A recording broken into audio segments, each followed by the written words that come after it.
Neste vídeo, imos ver como utilizar a aplicación Trazamar para realizar a expedición de declaracións de captación de mexilla en nome dos asociados.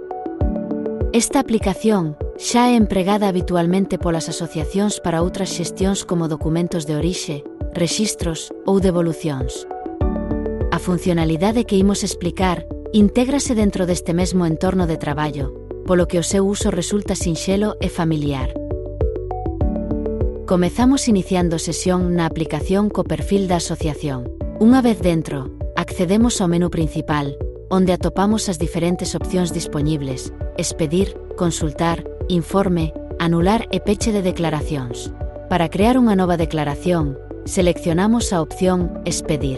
O primeiro que debemos indicar é en nome de que asociado se vai realizar o documento. Podemos buscalo polo nome ou seleccionalo da listaxe de usuarios vinculados á asociación. Unha vez escollido o asociado, seleccionamos a batea correspondente. A continuación, indicamos a orixe da mexilla, que pode ser de banco natural ou de cordas colectoras. Despois escollemos o tipo de declaración. Pode ser en tempo real, no momento da recollida, ou ben unha declaración previa. Introducimos a data da recollida e sinalamos no mapa a zona correspondente.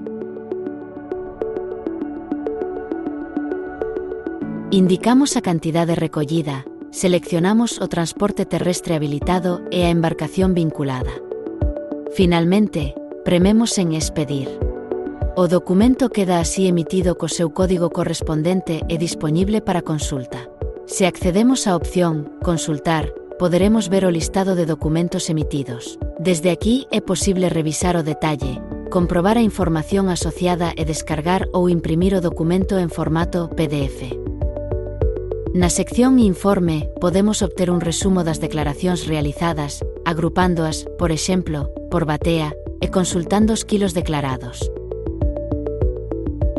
Se fose necesario anular unha declaración, poderemos facelo sempre que non transcorreran máis de 3 horas desde a súa expedición. Para iso, accedemos ao documento desde a opción de consulta e prememos en Anular. O documento pasará a estado anulado. No caso das declaracións previas, será necesario realizar posteriormente o peche da declaración. Para iso, accedemos á opción correspondente, seleccionamos o documento pendente e confirmamos os datos definitivos, como a cantidade real recollida ou a zona final.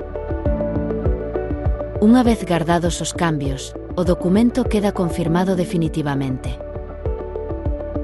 Como vedes, trátase dun procedemento sinxelo, integrado na dinámica habitual da aplicación, e que permite ás asociacións xestionar de maneira áxil a expedición, consulta, informe, anulación e peche das declaracións de captación de mexilla.